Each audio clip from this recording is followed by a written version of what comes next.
Hello વિદ્યાર્થી મિત્રો, તમારું સ્વાગત કરું છું. હું લઉં છું ધોરણ 10 ગણિત અને એની અંદર પ્રકરણ નંબર 3 દ્વિચલ સુરેખ સમીકરણ યુગ્મ. પ્રકરણ ત્રીજું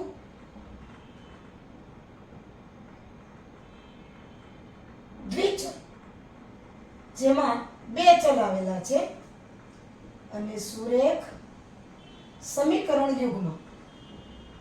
સમીકરણ યુગ્મ એટલે સમીકરણનું જોડકું, બે સમીકરણ ટૂંકમાં. એની અંદર સ્વાધ્યાય 3.3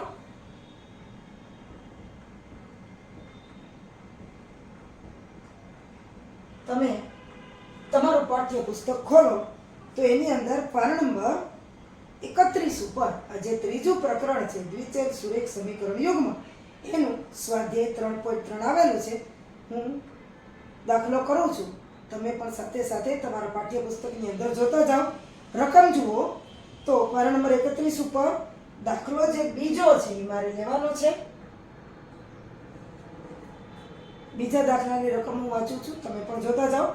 આપેલી સમસ્યાઓ પરથી સુરેખ સમીકરણ યુગ્મ બનાવો અને તેમનો ઉકેલ જો શક્ય હોય તો લોકની રીતે શોધો. એમાં મારે બીજો જે દાખલો છે એનો પેટા વિભાગ 5મો લેવાનો છે, એટલે કે સ્વાધ્યાય 3.3 નો છેલ્લો દાખલો છે. બીજા દાખલાનો 5મો પેટા વિભાગ. તમે પણ સાથે સાથે રકમ જોતા જાઓ. એક પ્રતિષ્ઠિત પુસ્તકાલય પ્રથમ 3 દિવસનું એક પુસ્તકનું નિશ્ચિત ભાડું લે છે અને પછીના પ્રત્યેક દિવસ દીઠ અતિરિક્ત એટલે કે વધારાનું ભાડું લે છે.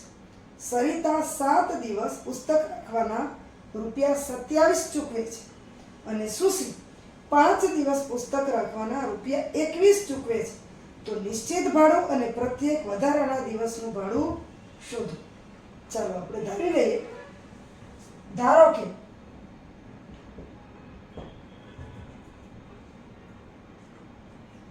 પુસ્તકાલયમાં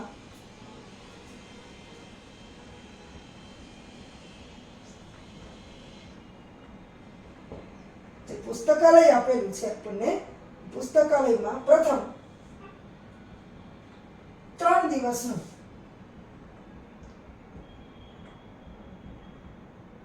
નિશ્ચિત ભાડું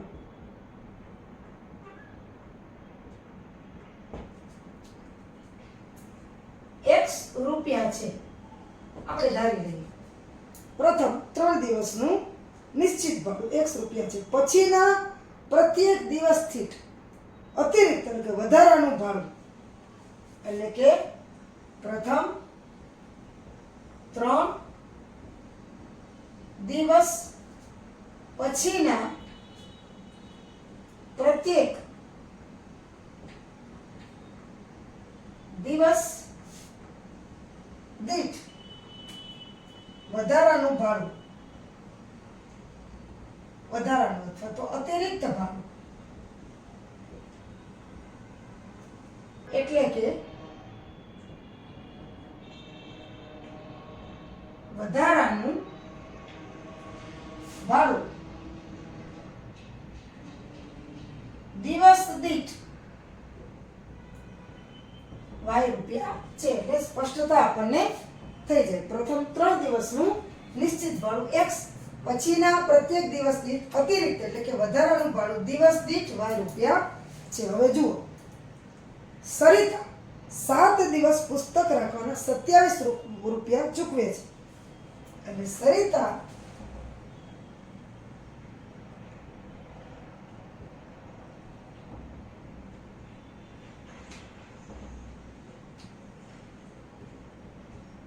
સરિતા 7 દિવસના એટલે કે 7 ઓછા 3 દિવસનું તો ફ્રી છે.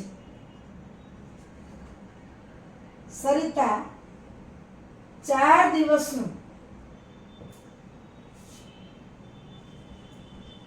વધારાનું ભાડું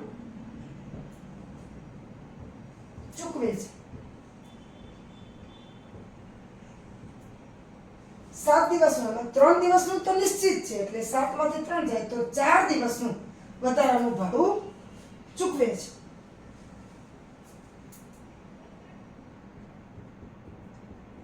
સરિતા માટે મળતું સમીકરણ. હવે સરિતા માટે મળતું સમીકરણ શું થાય? તો કે નિશ્ચિત ભાડું તો x છે, એટલે કે x વત્તા 7 દિવસ એટલે કે 3 દિવસ તો એને ફ્રી છે, પણ પછીના 4 દિવસ અને પ્રત્યેક દિવસ દીઠ વધારાનું કેટલું છે? y રૂપિયા ભાડું, એટલે x વત્તા 4y કેટલા ચૂકવે છે? 27. એને કહીએ આપણે સમીકરણ 1. 7 દિવસ એ પુસ્તક લે છે એટલે 3 દિવસ છે એ તો નિશ્ચિત ભાડું x છે, પણ પછીના 4 દિવસ એટલે 7 માંથી 3 દિવસ નીકળી ગયા, બાકીના 4 દિવસનું એ એક દિવસનું y રૂપિયા લેખે એને વધારાનું ભાડું ચૂકવવું પડે છે, એટલે x વત્તા 4y બરાબર આવશે 27. એટલે એ સમીકરણ થશે પેલું. હવે બીજી જે બેન છે સુસી માટે તો આપણે કહીએ કે સુસી કેટલા દિવસ લે છે પુસ્તક? તો 5 દિવસ, એટલે કે 5 ઓછા 3 2 દિવસનું વધારાનું ભાડું ચૂકવે છે. એટલે કે સુસી માટેનું સમીકરણ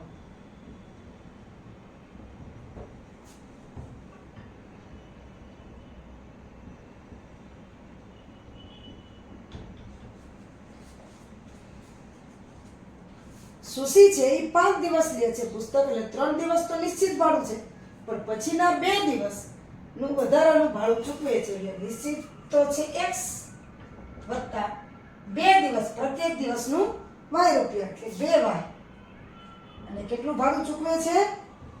21 રૂપિયા ચૂકવે છે. એટલે એ થયું આપણું સમીકરણ 2. એટલે આપણે સમીકરણ 1 અને સમીકરણ 2 આપણને મળી ગયા. હવે 1 અને 2 માંથી આપણે લોપની રીતે x અને y ની કિંમત શોધવાની છે. હવે જો અહીંયા x ને 1 છે સગુણક, અહીંયા પણ 1 છે, અહીંયા 4 છે અને અહીં 2 છે.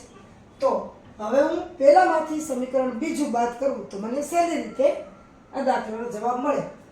આને y નો જો મારે લોપ કરવો હોય તો સમીકરણ 2 ને મારે 2 વડે ગુણવા પડે, તો અહીંયા 4 થાય અને 1 માંથી 2 બાદ કરીએ તો પણ આપણને ઉકેલ મળે. પણ આપણે જેમ બને એમ સહેલું કરવાનું, એટલે આમાં કઈ ગુણાકાર કરવાની જરૂર નથી. આ બેના સહગુણક એક જ છે, એક જ સરખા છે, એટલે સમીકરણ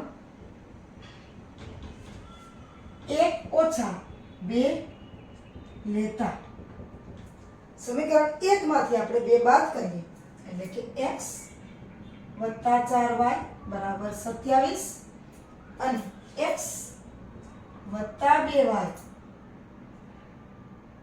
બરાબર 21. પહેલામાંથી બીજું આપણે બાદ કરવાનું છે, પાછળનું જે સમીકરણ છે એની નિશાની બદલી જશે. x પ્લસ છે તો માઈનસ થશે, 2y પ્લસ છે તો માઈનસ થશે, 21 પણ પ્લસ છે તો માઈનસ થશે, એટલે x ઓછા x એટલે કે x પ્લસ x માઈનસ એટલે 0 વત્તા 4y ઓછા 2y એટલે કે 2y અને 27 માંથી 21 જાય, 7 માંથી 1 જાય તો 6, 2 માંથી 2 જાય તો 0 એટલે 6. હવે અહીંયા જુઓ x નો છે લોપ થઈ ગયો છે, એટલે આપણે y ની કિંમત આપણને મળી કે 2y બરાબર 6.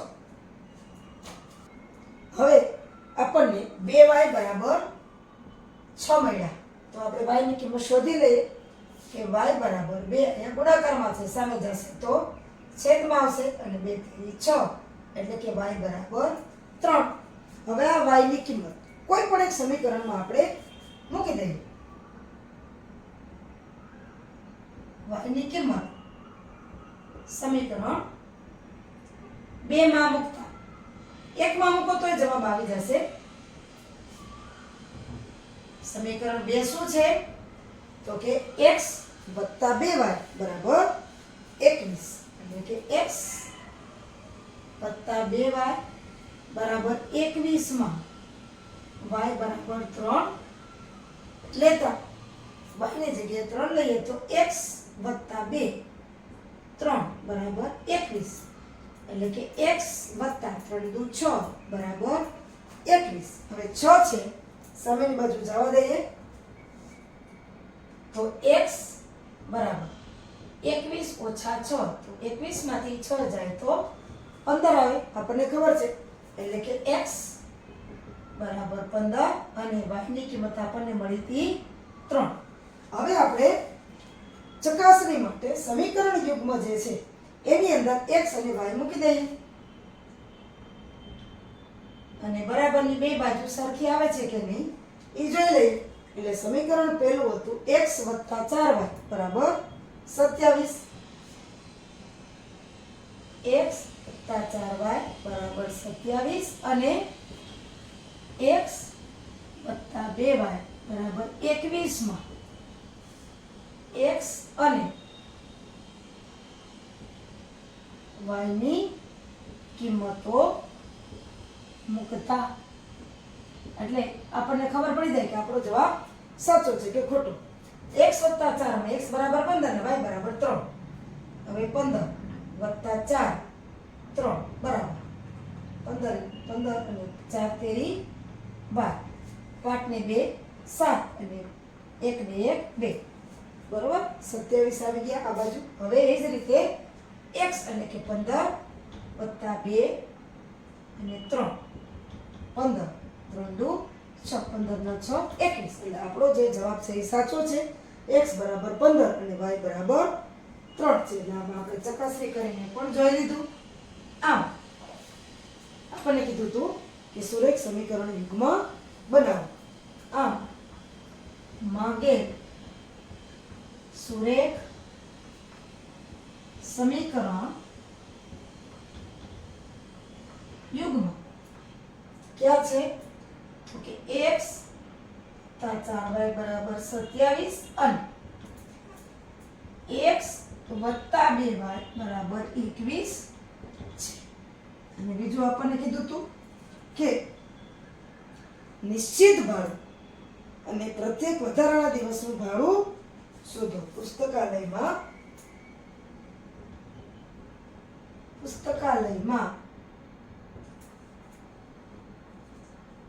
પુસ્તક માટેનું પુસ્તક માટે નિશ્ચિત ભાડું જેને આપણે x કીધા હતા એ છે 15 રૂપિયા અને